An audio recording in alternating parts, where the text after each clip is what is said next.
Si quieres, Alejandro, te puedes quitar la yo me lo quito. la máscara. Hola, estamos aquí en directo desde la librería Alberti. Hola amigos, me alegra mucho veros ahí conectándoos a los encuentros en Alberti a domicilio. Muchas gracias a todos, es un gran placer. Esta tarde tenemos un encuentro muy especial. Vamos a presentar el último libro de Alejandro Gándara, escritor, Dioses contra microbios, los griegos y la COVID-19. Y bueno, lo tengo aquí a mi derecha. Estábamos esperando a ver si Irene Vallejo se puede conectar con nosotros. La estamos esperando. Ya sabéis, Irene, que acaba de obtener el premio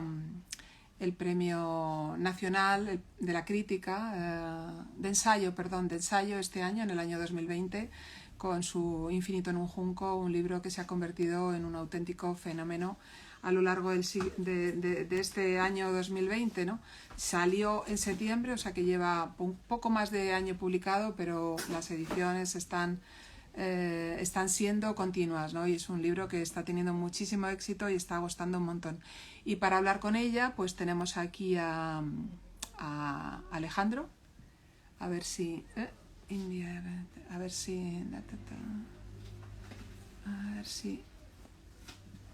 conseguimos que Irene se conecte con nosotros. Yo no sé si quieres, Alejandro, pasar y ya puedes empezar a hablar del libro y puedes, mientras Irene se nos une, ¿te parece? ¿Para nos une hay que hacer algo? ¿Qué? Yo estaré aquí a tu lado para que, vale. Y así pues tú puedes hablar con todos los amigos que se están uniendo a este directo. Espera un momentito que me quito.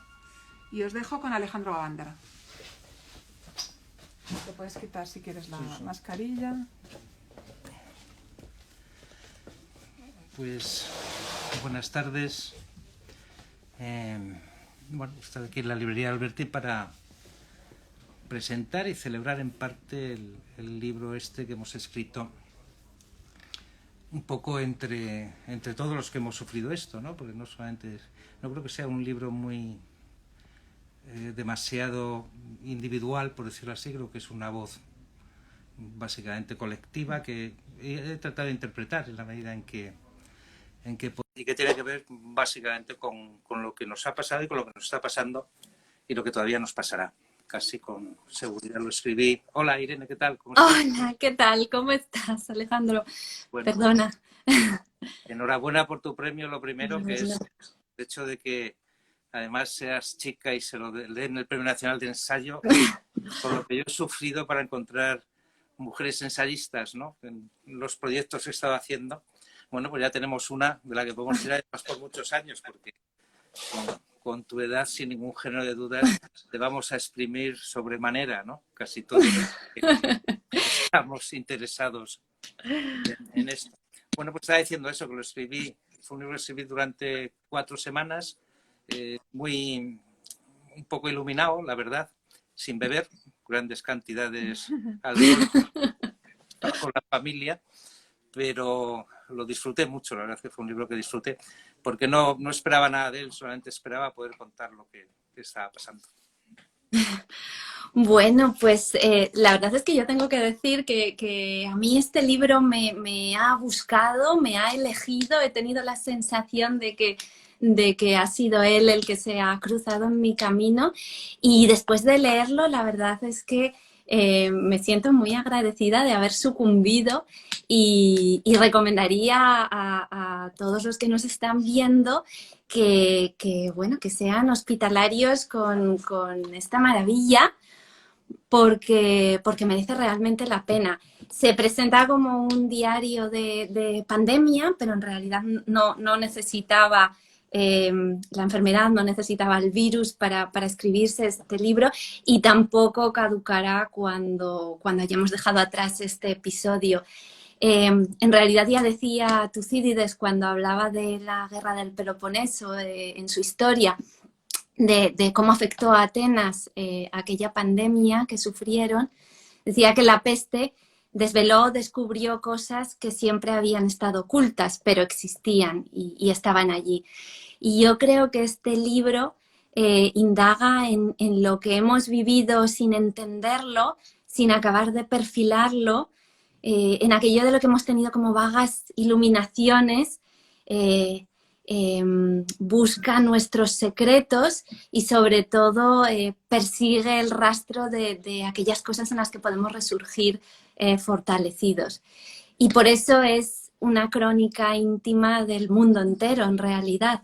Yo no lo relacionaría con los muchos diarios de pandemia que cunden en estos tiempos, sino que me ha hecho pensar pues en Montaigne, ¿no? que se inventó el género del ensayo en un confinamiento voluntariamente elegido en su torre, y lo creó en conversación con los clásicos, precisamente, igual que haces tú, Alejandro. Y decía él, yo soy la materia de mi libro, decía Montaigne, pero es un yo que siempre está persiguiendo convertirse en un nosotros, ¿no? Y está tratando de saltar a la piel ajena y ver el mundo desde otras miradas. Y también me ha hecho pensar en el viaje alrededor de mi habitación, de Xavier de Maistre, donde el protagonista pues, se ve obligado a estar 42 días encerrado en su casa y dice, me han prohibido recorrer la ciudad, pero me han dejado el universo entero. La inmensidad y la eternidad están a mis órdenes. Y yo creo que ese es el vuelo filosófico que hace tan especial este libro de Dioses contra microbios. Tú mismo lo dices, nadie espere un libro de filosofía o de antropología. Lo que aquí va a encontrar es el lugar en el que la filosofía antigua comunica con la vida, con la nuestra, con la de todos los que existen y existirán, porque solo hay una vida y es la de todos. Y bueno, son muchísimos los temas que abarcas, el amor, el tiempo, los cuidados, las palabras, las cifras, la sociedad, la comunidad, ¿no? Como conceptos contrapuestos. Pero por empezar a hablar de uno de ellos, me ha interesado mucho lo que cuentas sobre nuestra resistencia a cambiar, ¿no? Cómo hemos pasado esta época intentando olvidarnos de todo lo que sucede, mantenernos interiormente tal y como éramos, en un permanente paréntesis y deseando recobrar nuestra vida tal y como era antes. Y bueno, pues tú dices que no basta con adaptarnos a los cambios, sino que nosotros mismos tenemos que cambiar. Eso mismo que nos decía Ovidio en las Metamorfosis, ¿no? Que estamos cambiando permanentemente y que lo único que permanece realmente en el mundo, en la historia, es el cambio. ¿Por qué crees, Alejandro, que nos negamos a cambiar, nos resistimos a ser otros, a transformarnos, a ser como nos propone ser Ovidio en sus Metamorfosis? Bueno, esa es la gran pregunta, ¿no? Pero no sé la emoción que me produce empezar a hablar con una persona y que salga de pronto Tucídides. Esto hacía mucho tiempo que no me pasaba. Siempre que además que mencionas algo en griego o algún griego, es como antes cuando leías la Biblia, ¿no? Que tenías que llevarla forrada. Si ibas en el metro, pues la gente pensaba que eras cura, ¿no? Hay que tener mucho cuidado, digamos, pero la verdad es que es emocionante el mundo griego. Y además creo que el mundo griego te permite pensar, que el griego es una lengua que está puesta ahí para pensar, no está puesta para lucirse ni para hacer grandes citas, ¿no? Lo que dices es la metamorfosis. Bueno, lo primero la experiencia, ¿no? Ya sabes, o sea, un griego de aquella época era un sujeto el que menos ha vivido pues un par de pestes, 3 o 4 guerras, y no había cumplido todavía los 40 años, ¿no? Entonces, había una parte, claro, de la propia vida, que es que te decía que las cosas cambian, te guste o no te guste, ¿no? De todas formas, el principio de transformación es un principio básico de la filosofía. Es decir, todas las cosas, la filosofía empieza a pensar el mundo a partir de que ve que las cosas cambian. Y entonces, claro, el asunto es, bueno, pero algo permanecerá, ¿no? Algo será siempre igual o todo va a ser un cambio perpetuo. Hasta yo mismo voy a ser otro dentro de 10 minutos, porque esto entonces no tiene sentido. Entonces, bueno, pues desde los Milesios a Platón y hasta Epicuro, ¿no? Pues el pensamiento es, bueno, ¿qué es lo que cambia, ¿no? ¿Qué es lo que cambia? ¿Qué es lo que permanece? Entonces hay toda una paideia, pues la paideia griega básica es cómo cambiamos, ¿no? ¿Qué hacemos con las cosas que nos cambian? ¿Cómo pensamos el cambiar? Y nosotros somos exactamente al revés. A eso de los 25, 26 años ya tenemos nuestro primer fondo de pensiones, cosa que nos garantiza la eternidad, porque la gente no invierte en un fondo de pensiones para tenerlo cuando sea viejo, que no se sabe por qué piensa que va a llegar a viejo, pero bueno, en eso no vamos a entrar, porque piensa que se compra la eternidad.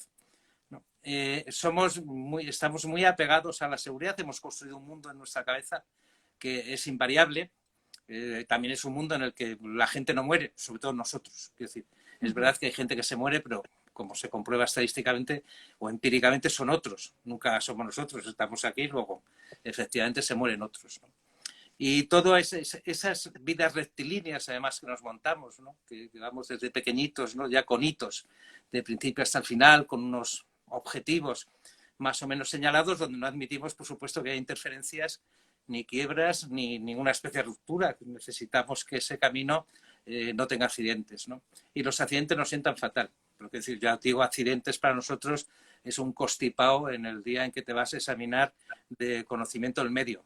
Es decir, eso crea traumas, digamos, ya irremisibles en la vida de los sujetos, ¿no? Y cosas como esta, pues bueno, esto lo hemos vivido más que nada como una cosa irreal, ¿no? O sea, no lo hemos vivido como algo que nos ha pasado, sino como algo que no nos debería haber pasado. O sea, es decir, ¿con qué derecho a los virus y los coronavirus andan sueltos por ahí? Es decir, nos parece, acabaremos como Voltaire, protestando en nombre de la razón, ¿no? No me lo merezco, yo no he hecho nada para merecerme el virus y, por supuesto, desde el primer día, ya todos estuvieron, del primer día, ¿no? Del segundo o tercero, ya todo el mundo decía, bueno, que a ver cuándo volvemos a la normalidad. No sabíamos ni cómo era el virus, no sabíamos qué nos iba a pasar, pero ya todo el mundo estaba pensando en lo que sucedería después. Había unos que aventuran y decían, no, habremos cambiado mucho cuando todo esto pase. Pero nada, no sabíamos si íbamos a desaparecer como especie siquiera, ¿no? Pero todo el mundo estaba jugando con esas cosas de volver de alguna manera, bueno, de hecho, cuando en la desescalada lo llamaron, que ya es lo mejor de todo, nueva normalidad. Si es nueva normalidad, esa normalidad. O sea, o tenemos normalidad o no tenemos normalidad, pero no por hacer una cosa se llama nueva normalidad.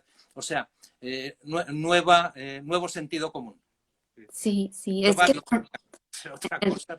sí. En realidad esa forma de resistirnos también es una forma de aplazar las decisiones, ¿no? En vez de intentar actuar ya para mejorar la situación en el momento presente, estamos siempre remitiéndonos a un futuro que llegará en algún momento en el que recuperaremos nuestras vidas, nuestras actividades y mientras tanto nos estamos de alguna manera negando a aprender de la experiencia, ¿no? A mí me gusta mucho, ya que citabas antes la lengua griega como lengua de pensamiento, la palabra apocalipsis, que la estamos oyendo tanto en estos tiempos, no tiene nada que ver en griego con la catástrofe, significa revelación, ¿no? Cuando lo que está escondido abandona ese escondrijo y se manifiesta, ¿no? Eso es el apocalipsis.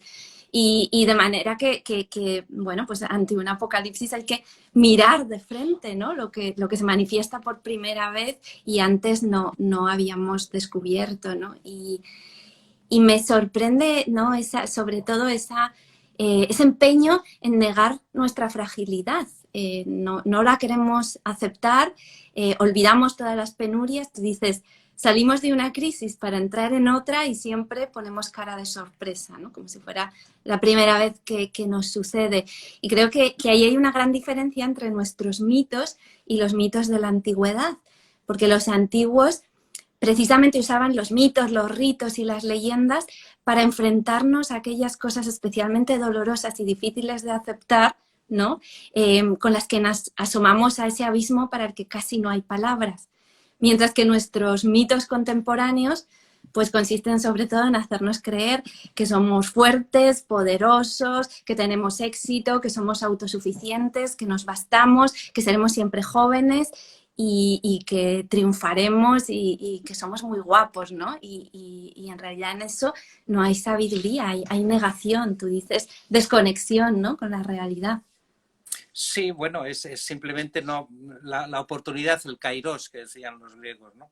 La oportunidad de poder aprender de lo que te está pasando, bueno, esa realmente no la ejercemos nunca, ¿no? pero en situaciones adversas menos. Es decir, porque nunca estamos donde estamos, siempre estamos en otro lado. Heidegger decía, no, vivimos en futuro. La identidad está en futuro, ¿no? Pues qué pena, ¿no? Que esté en futuro, porque hay que esperar mucho para tener identidad, ¿no? Pero es verdad que siempre nos pensamos qué eres cuando empezamos a escribir, ¿no? Pues qué somos, escritores que todavía no somos, ¿no? O qué seremos en el futuro. Pues eso es lo que a nosotros nos da sentido a la vida, ¿no? Algo que va a suceder con nosotros y es un sitio en el que somos mejores de lo que somos ahora, es un sitio donde estamos más completos, pero mientras tanto, como decían los Beatles, la vida es eso que pasa mientras tú estás haciendo planes, ¿no? Y bueno, esa es nuestra lamentable forma de vivir. Y bueno, aunque a veces es divertida porque es completamente delirante, no obstante, quiero decir, tiene algunas cosas, y viene una pandemia y nos pilla con el pie cambiado, claro, o sea, es inevitable, ¿no? Pero yo sí me parece que tenemos un problema con la forma de vivir el tiempo y con la forma de vivir la experiencia, ¿no? No nos gustan las experiencias tampoco, nos gustan las aventuras, quiero decir, el pinball, el subir el Everest, o sea, hacer hazañas, ¿no? Cosas muy aventureras, pero no nos gusta arriesgarnos con la experiencia cercana, ¿no? Con lo que tenemos al alcance, que es por otra parte donde decían los libros que estaba la felicidad. O sea, antes de buscar la felicidad, busca alrededor, no vaya a ser que esté por ahí, ¿no? Sí. No, dedicas unas frases y unas páginas muy hermosas al amor en Platón, en los griegos y sobre todo a la reivindicación de los cuidados, ¿no? Los cuidados que son el presente puro, porque siempre el que te necesita está en una hora, que además no admite dilación, y además también los cuidados son todo lo contrario a este sistema de metas, de búsquedas, de estar siempre pensando en el futuro, en lo que seremos, en lo que conseguiremos y en lo que conquistaremos. Y tú dices que el polo opuesto del logro es el cuidado, ¿no? No hay nada que exija tanta dedicación y entrega a lo que no somos nosotros mismos.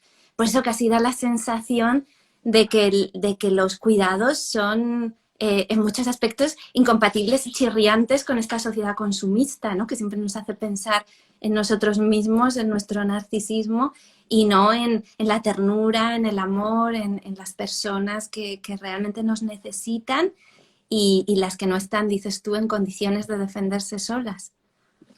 Bueno, claro, el amor es ocupación, que es lo contrario de preocupación, ¿no? Entonces nosotros somos gente preocupada, siempre estamos preocupados por algo, a poco que uno se fije, ¿no? Nos preocupa, como decíamos antes, el futuro, pero nos preocupa cualquier cosa en realidad. O sea, yo por lo menos, o sea, mirándome a mí mismo, me preocupan cosas absolutamente insignes, ¿no? Como, no sé, el otro día cogí la moto y pensé, Dios mío, ¿tendrá gasolina? Es una preocupación absurda, porque si la tiene bien y si no la tiene, se la echas, ¿no? Entonces, el amor, que es una ocupación, que es estar atendiendo el presente, estar atendiendo al otro en todo lo que es. Que la ocupación es lo contrario de la preocupación, es decir, que es una cosa que te saca de ti, que tiene que buscar, digamos, por el mundo objetos y que nunca se fija, ¿no? En lo que tiene más cerca.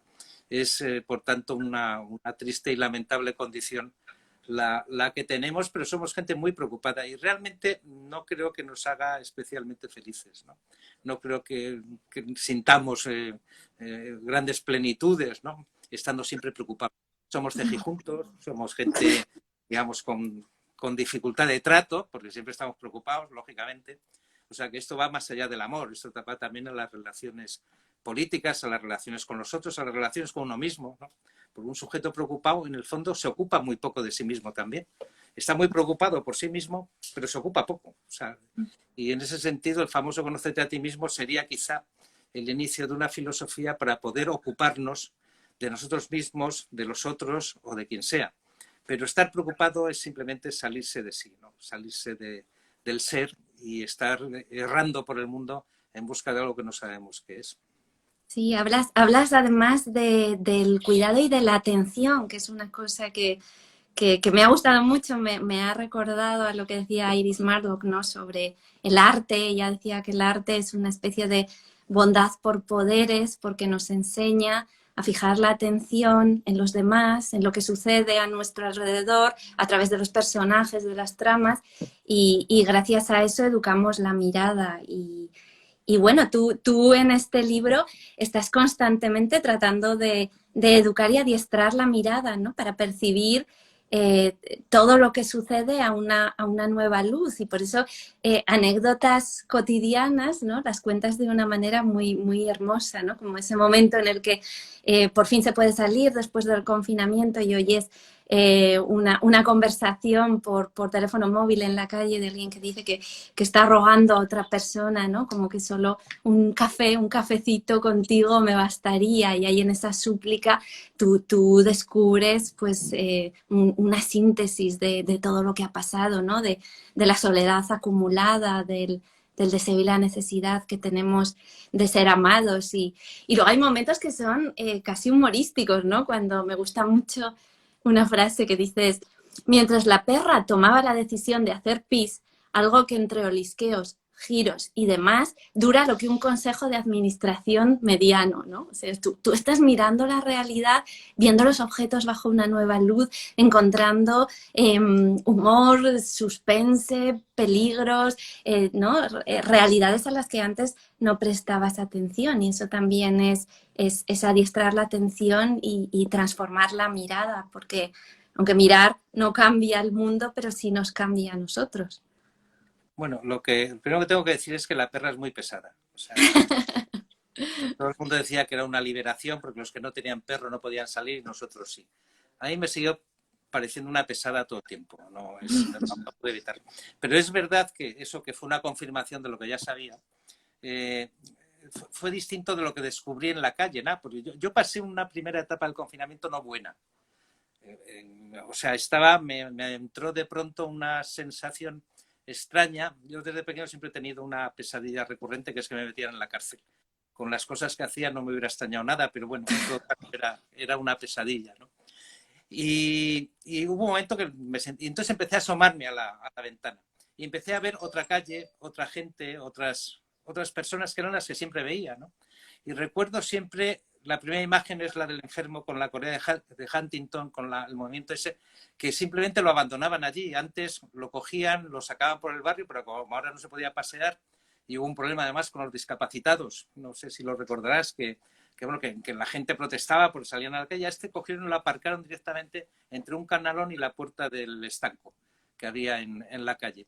Y empecé a verlo allí, abandonado el pobrecito, y ahí empecé a tener la imagen del cambio profundo que nos estaba sucediendo, ¿no? Y después el de al lado, el estanquero, salía con la escoba y empezaba a barrer compulsivamente, ¿no? Y cada día que pasaba ampliaba un poco su zona de barrido. O sea, como no iba nadie, entonces ya empezó a barrer el restaurante de la izquierda, la tienda de la derecha, y se encontró barriendo un tramo de la calle realmente importante. Y todo esto sucedía mientras el enfermo con la Corea de Huntington estaba con su baile, digamos, amarrado a un canalón, y todo era lo de siempre y todo era absolutamente distinto. El mundo, y descubrí un mundo, que es decir, me salvó la vida.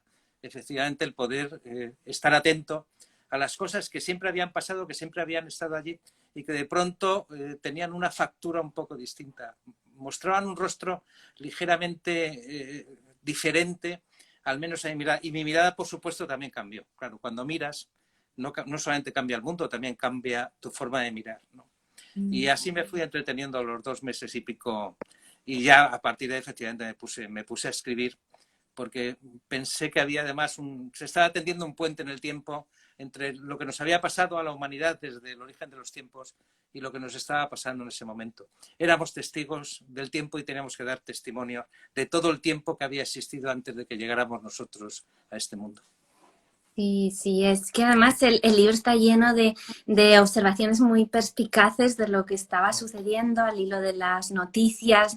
Me gusta mucho, ya que hablábamos antes de Tucídides, los diagnósticos sobre los cambios en el lenguaje, ¿no? Y las formas de expresar y de contar la realidad, porque Tucídides, cuando empiezan las guerras civiles en las ciudades griegas, dice que los cambios en el lenguaje son un diagnóstico de cómo está cambiando la realidad, ¿no? Y él observa que las palabras ya no significan lo que solían decir y que se habla de cobardes para referirse a los que antes eran moderados y bueno, va viendo otros síntomas de que la situación se está transformando y bueno, y un poco también del deterioro que sucede, ¿no? Y el lenguaje es el primer testigo de las enfermedades sociales y espirituales, ¿no? Y a mí me gusta mucho, por ejemplo, ese momento en el que dices que cambia la forma de saludarnos, ¿no? Hasta ahora siempre nos habíamos saludado ¿cómo estás? O de alguna otra manera equivalente, y de repente empezamos a decir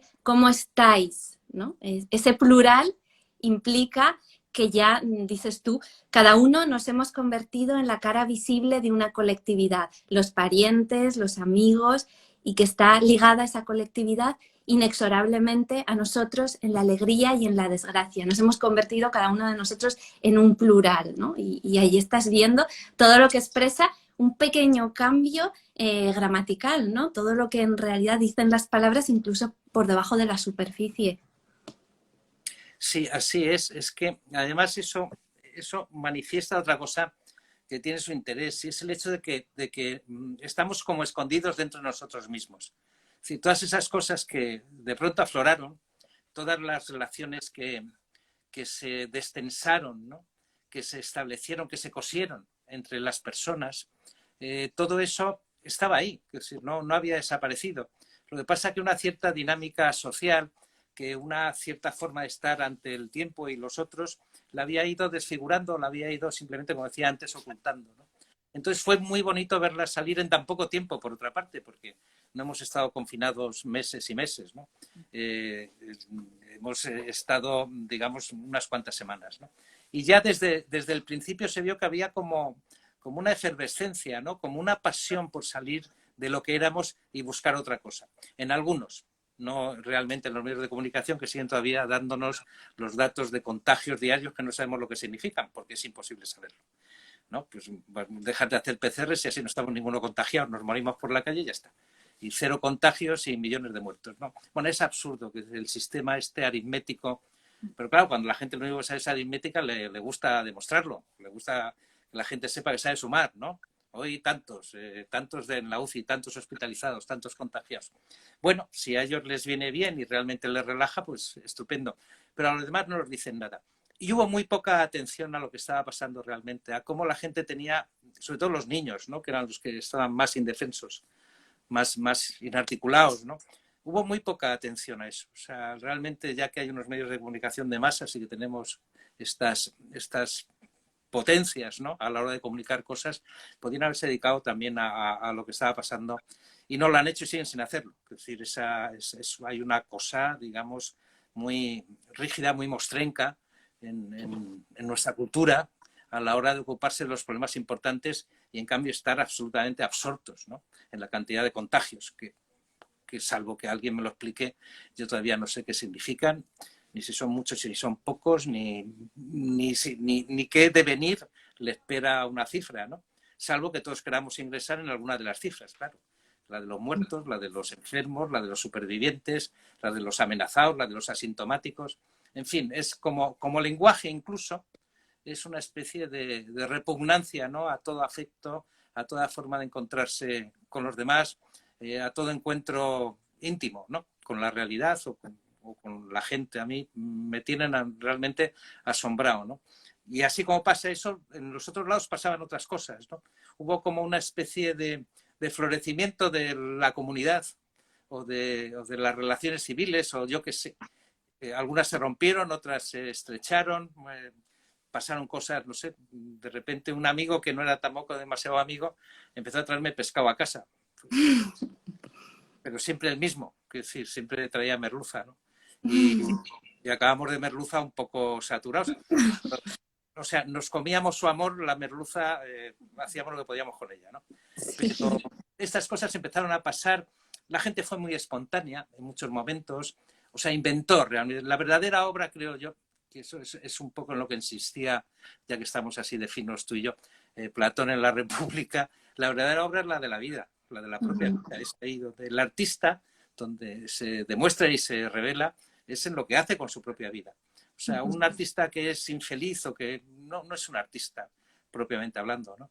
Y yo ahí vi que muchísimas personas, muchísima gente estaban haciendo cosas con su vida, estaban realmente modelándola en ese momento, la estaban atendiendo y fue maravilloso, fue como un despertar a otro mundo que estaba en y que realmente no habíamos reconocido, o yo no había reconocido, porque yo soy el peor de todos, ¿vale?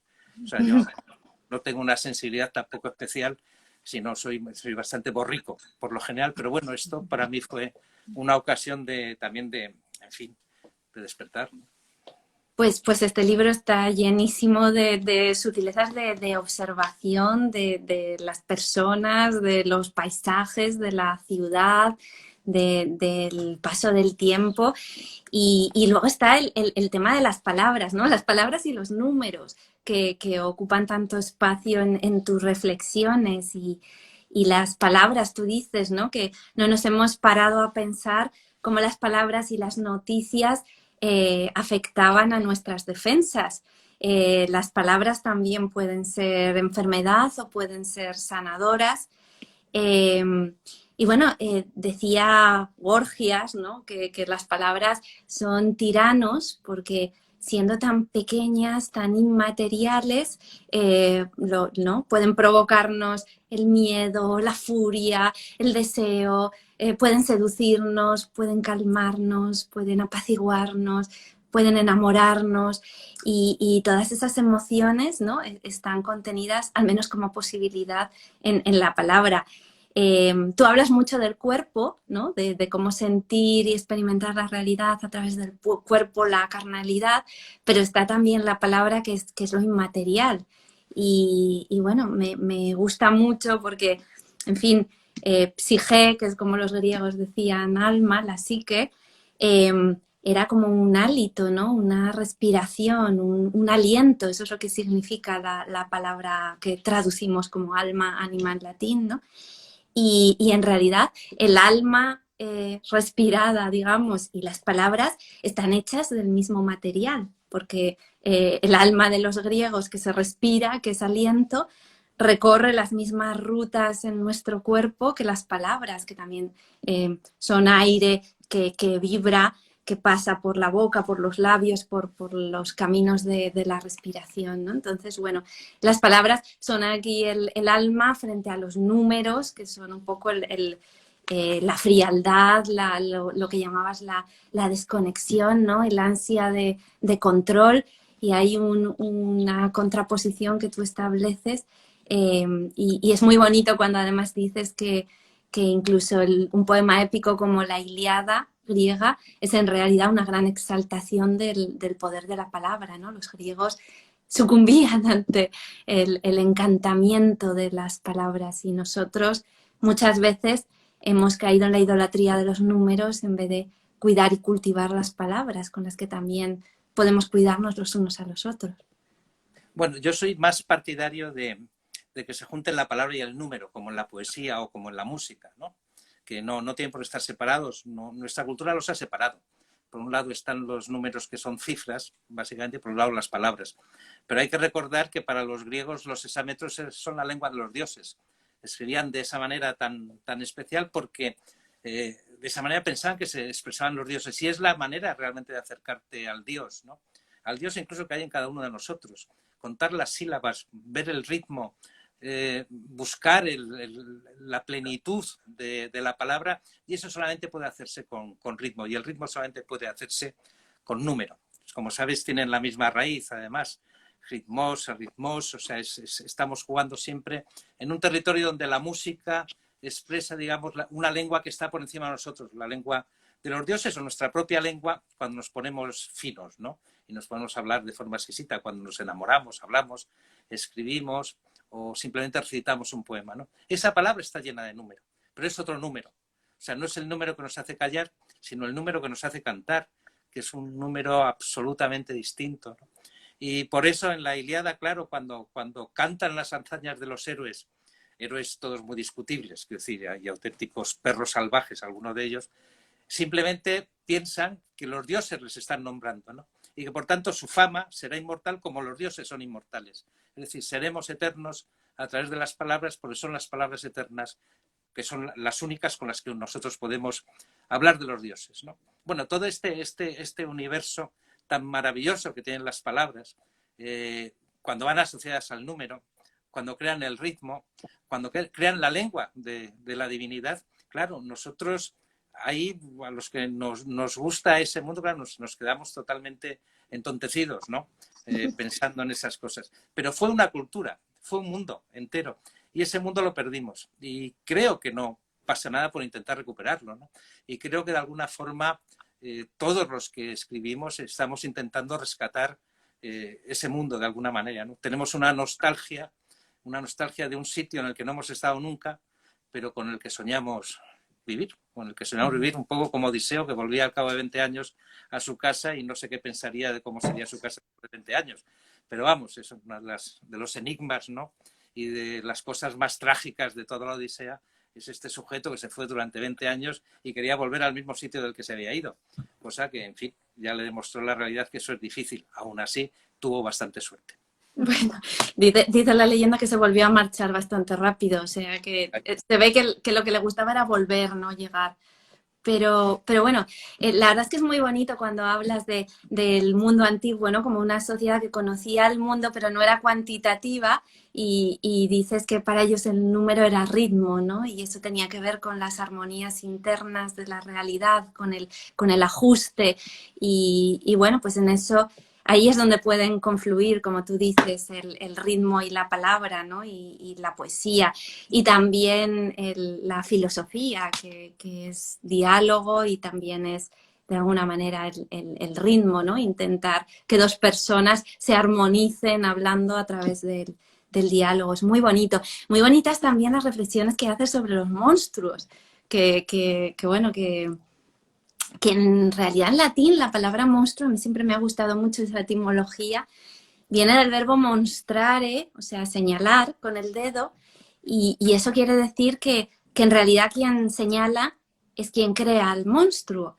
No es que el monstruo tenga ninguna característica distintiva, somos nosotros al señalarlo, al aislarlo, al darle ese nombre, cuando lo construimos, ¿no? Y lo creamos. Y tú dices que un monstruo es un reverso de lo que somos capaces de imaginar o soportar, ¿no? Lo inadmisible, lo que repugna la sensibilidad, lo que queremos apartar de la vida, y dices que esos monstruos nunca andan muy lejos de nosotros, porque en realidad son como nuestra sombra, ¿no? Y bueno, pues en esta época que tenemos la sensación de vivir situaciones hasta cierto punto monstruosas, también es hermoso volver a las leyendas y al pasado, ¿no? Y aprender cómo relacionarnos con esos monstruos que al final son proyecciones nuestras, son nuestros miedos. Bueno, a veces también somos nosotros, no solamente son proyecciones hacia afuera, sino que descubrimos en nosotros el monstruo que negamos, ¿no? Y en realidad hay que tratar con el monstruo. No puedes esconderlo, no puedes encerrarlo en una prisión, ¿no? Tienes que dejarlo salir, tienes que hablar con él y bueno, tienes que llegar a una forma de entendimiento, ¿no? Pero no se puede separar a los monstruos de los que no lo son, igual que no se puede separar, digamos, a los muertos de los vivos, ni se puede separar a los enfermos de los sanos, ni a los pobres de los ricos, porque entonces los dos pierden algo del mundo en el que viven, ¿no?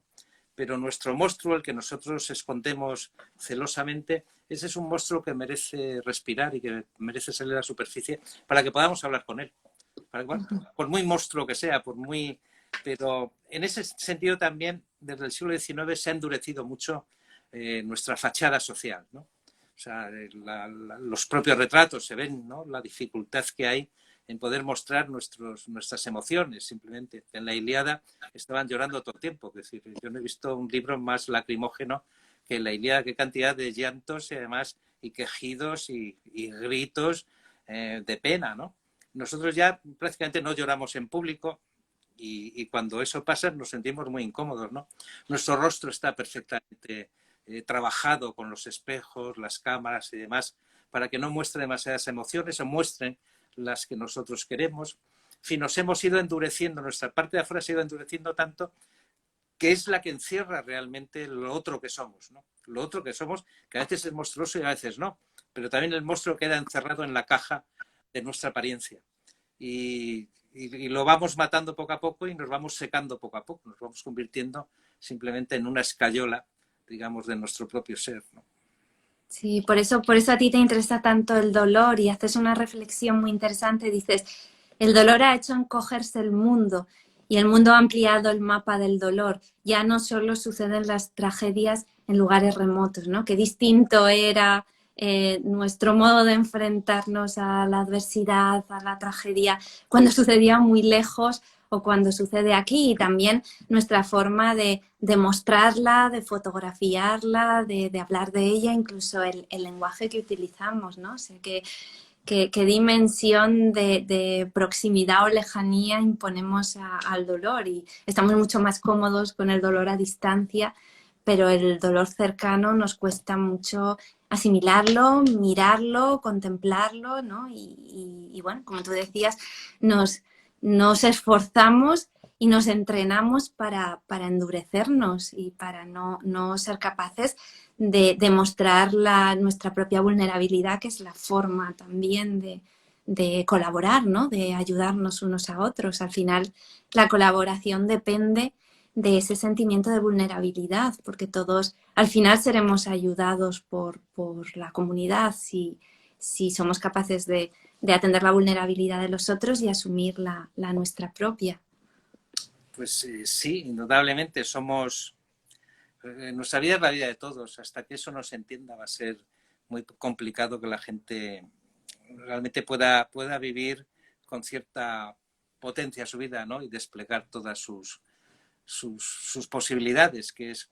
Pero sí, nos hemos ido endureciendo de mala manera, y realmente cuando se ha presentado el dolor en casa nos ha pillado poniendo vallas, ¿no? Porque esta parte es la más divertida, ¿no? Es decir, mientras, digamos, estábamos poniendo vallas por todas partes, fronteras, separándonos, resulta que éramos nosotros el verdadero peligro, ¿no? O sea, que estaba en casa, el problema no estaba afuera.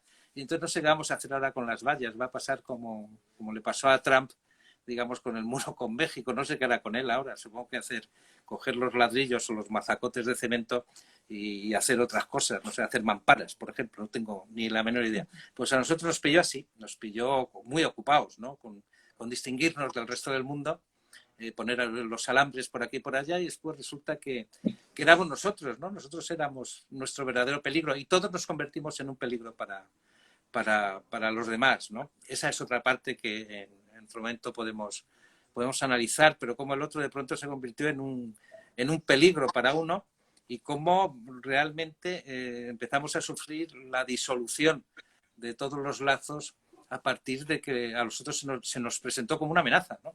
Realmente. Eso también fue una labor de la comunicación cuya estructura es claramente infecciosa, ¿no? La comunicación es vírica. Cualquiera puede hacer la prueba. Si alguien se ve 5 telediarios seguidos, yo le aseguro una depresión clínica de varios meses. Nadie puede aguantar 5 telediarios. Casi nadie aguanta uno. Quiero decir, ahora mismo la audiencia que tienen los telediarios, se ve que la gente salta, claro, porque cada 2 noticias te tienes que ir a vomitar al baño, tienes que darte una vuelta por la manzana para despejarte un poco, ¿no? Entonces, eso ha sido francamente duro, ¿no? Lo que se ha estado haciendo con el lenguaje, lo que se ha estado haciendo con las imágenes que nos han proyectado, realmente la herida profunda y que ahora llaman, no sé cómo la llaman ahora, angustia pandémica la llaman, no sé qué, han descubierto que nos ponemos tristes. Esto ya, bueno, ya es para aplaudir, ¿no? Es decir, no, la gente se pone, o sea, tú encierras a la gente durante meses y luego la gente se pone triste. Bueno, pues está bien que la gente sea tan observadora, tan científica, y descubra, en fin, verdades tan asombrosas, ¿no? Como esta. Y si este horizonte sigue así, pues cada vez nos pondremos más tristes. Pero tenemos que luchar contra eso, no podemos permitirlo. No nos podemos permitir el estar triste cuando lo que deberíamos estar haciendo es aprender de lo que nos está pasando. Y aprender para la siguiente. Porque a todo esto, por supuesto, todo el mundo piensa que esto se va a acabar y ya no nos pasará nunca nada más. Es más, la gente piensa que si realmente consigues no infectarte, serás eterno. Porque solamente se puede morir de la COVID, como todo el mundo sabe. No hay otras dolencias. O sea, aquí o mueres de la COVID o eres inmortal. Bien, pues yo creo que más vale que aprovechemos el tiempo y que en vez de lamentarnos y de escuchar la actualidad permanentemente, nos ocupemos un poco de nosotros mismos para ver qué podemos hacer. Sí, es verdad. Yo es que siempre he pensado que nosotros nos ponemos unas corazas a veces más impenetrables que las que llevaban los guerreros antiguos, ¿no? Los hoplitas.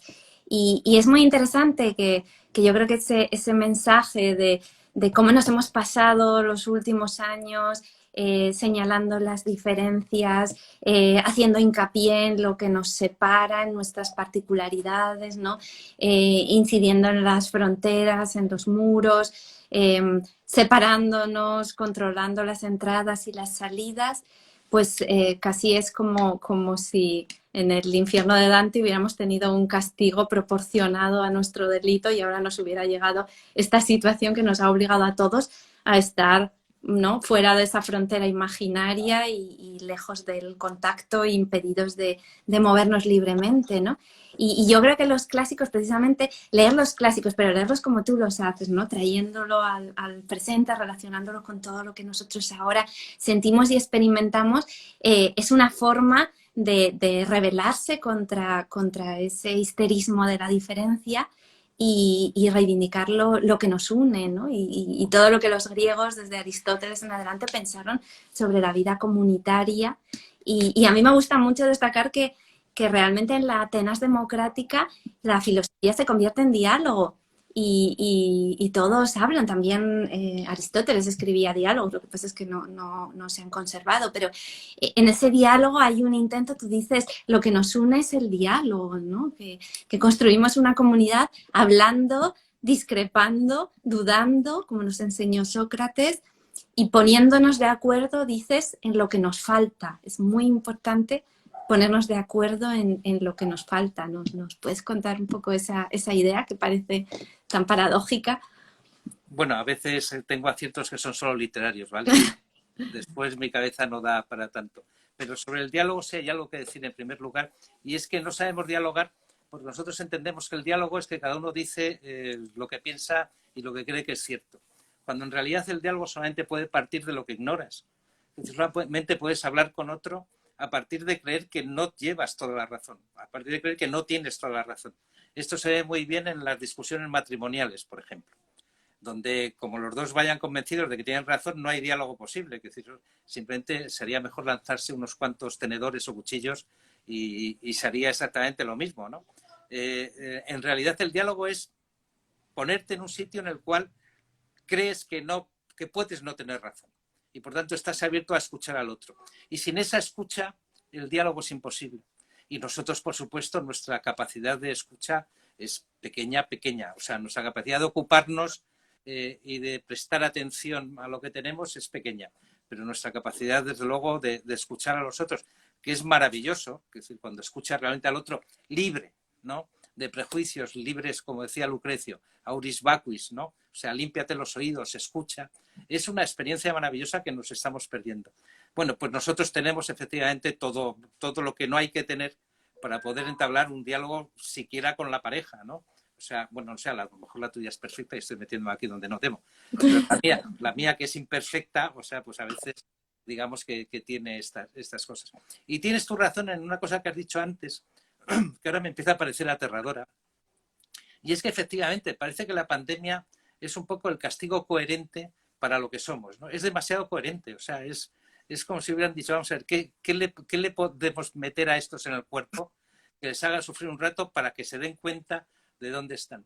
Y es verdad que es un repertorio, o sea, de nuestros defectos. El bicho este, que parece que no está ni vivo ni muerto, pero el coronavirus, o sea, nos está dejando de vuelta y media, ¿no? O sea, no es muy coherente, demasiado coherente. Es más coherente, de luego, que el infierno de Dante, donde había que buscar ahí, o sea, ver por qué les hacían esas cosas tan raras, digamos, a los que no tenían fe o a los que sentían ira, ¿no? Que siempre dicen, bueno, vamos a ver cómo. Esto es como si efectivamente, y eso que has dicho me ha dejado muy, muy inquieto, porque a ver si el virus somos nosotros.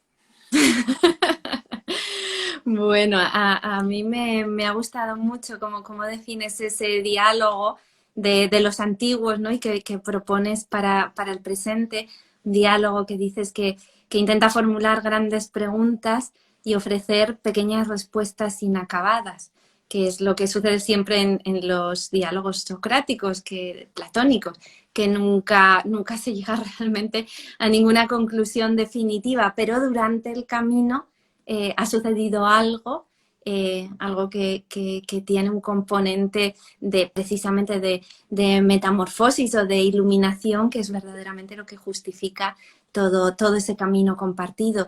Y hablando de preguntas, tú haces una casi al final del libro y te la respondes, dices, ¿de qué ha ido este confinamiento? Ha ido de que el amor ha sido arrebatado, la mirada y el sentimiento de existir, ¿no?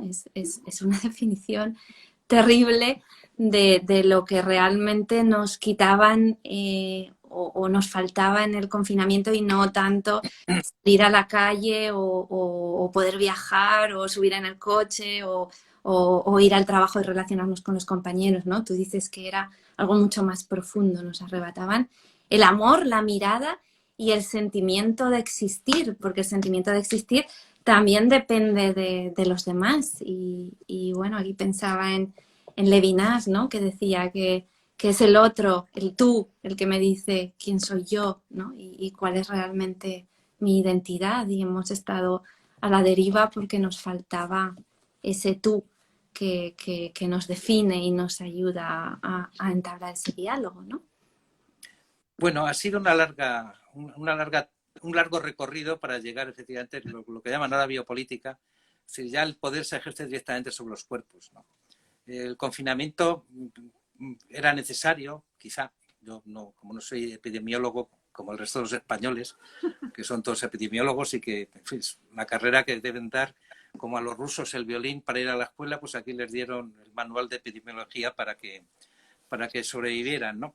Yo no lo sé si era necesario, ¿no? Lo que sí sé es que ha habido, digamos, un camino muy coherente de nuevo hacia la presión sobre el cuerpo, ¿no? Y esto se ve pues en la forma en que nos distribuyen el tiempo, en el tiempo para ir a la escuela, en que las vacaciones son siempre en agosto, ignoramos por qué, en que los días libres son los domingos, en fin, hay una relación entre espacio, tiempo y cuerpo que es de lo más inquietante, ¿no? Y yo eso pues yo tengo que hacerlo notar, porque efectivamente un confinamiento es precisamente, digamos, un repertorio de las cosas que nos faltan y que ya se acentúan en el confinamiento. Y de nuevo, insisto, me has inquietado mucho porque no empiezo a ver coherencia ya hasta un punto en que creo que no es bueno para mí ni para que yo duerma esta noche. O sea, en cuanto es verdad que Platón, lo que decías antes, que nunca llegan a ninguna conclusión, pero por el camino si les pasa algo, se suelen emborrachar. Sí, eso es verdad. Por eso no llegan a ninguna conclusión, porque acaban borrachos, están siempre haciendo lo mismo. ¿Cómo quieren llegar a alguna conclusión si están cocidos desde el segundo Parlamento? Sí, totalmente, es verdad. El simposio, ¿no? Que al final se trata precisamente de eso, de beber todos juntos y perder la razón a lo largo de la conversación, del diálogo.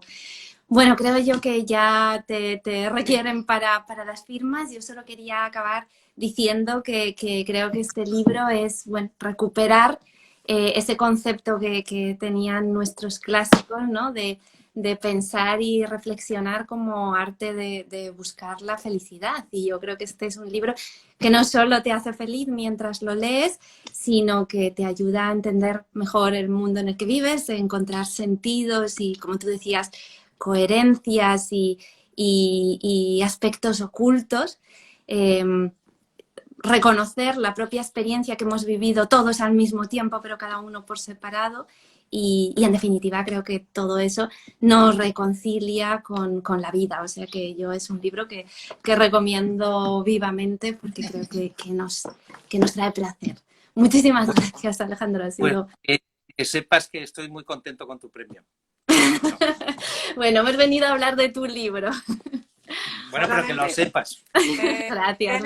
Solamente quería saludarte. Muchísimas gracias Alejandro por haber venido hasta aquí, que ha venido en moto con el casco aquí a la librería Alberti. Muchísimas gracias Irene por estar siempre ahí y desde luego enhorabuena por este premio. Yo creo que este es tu año definitivamente. Es un libro que cada vez tiene más lectores y qué bonita es esta edición encuadernada, nueva, que han hecho especial para regalo. Yo creo que este libro se merecía una bella edición como esta, o sea que tenemos regalos para Navidad, el libro de Alejandro Gándara, Dioses contra microbios, aquí está. Algún ejemplar, yo creo, espero que si Alejandro pueda, le dé tiempo a firmarnos. Y bueno, Irene, te queremos mucho y a ver si cada vez que nos vemos siempre pensamos en ese futuro del que habéis hablado, pero que es tan presente, que está lleno de deseo de volvernos a encontrar aquí en la librería Alberti. Bueno, pero estos actos también son un poco, ¿no? El no resignarse a esperar constantemente lo que vendrá, sino, bueno, pues presentar resistencia y hablar y dialogar, como dialogan los libros, dialogan las palabras, y aquí hemos estado acompañados de quienes nos escuchan, quienes comentan, y bueno, yo creo que hemos sentido un poco ese calor que irradia siempre de tu librería, Lola, y que además yo creo que incluso atraviesa las pantallas. O sea que muchísimas gracias por dejarme asomarme, y Alejandra, ha sido un verdadero placer hablar contigo después de esta lectura. Una conversación llena de sustancia y con muchísimas vitaminas, desde luego. Muchísimas gracias. Y muchas gracias a todos los que os habéis apuntado a esta conversación, que luego ya sabéis que estará en YouTube, en nuestro canal de YouTube, por si hay alguien que se la haya perdido y quiera volverla a revisar, porque desde luego se han dicho palabras dignas de pensar en ellas, ¿no? Así que, bueno, muchas gracias a los dos. Muchas gracias. Muchas gracias. Chao. Chao a todos. Chao. Adiós, hasta luego. Adiós. Bueno. Alejandro.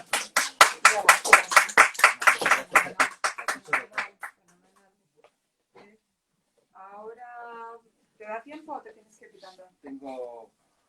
Esto, mira, déjame 10 libros, por lo menos para que haga chi. Y hay alguien que quiere que le firme los libros, ¿no? Sí. Yo sí tengo mucha prisa. No, tengo. Así tengo la disculpa del otro día.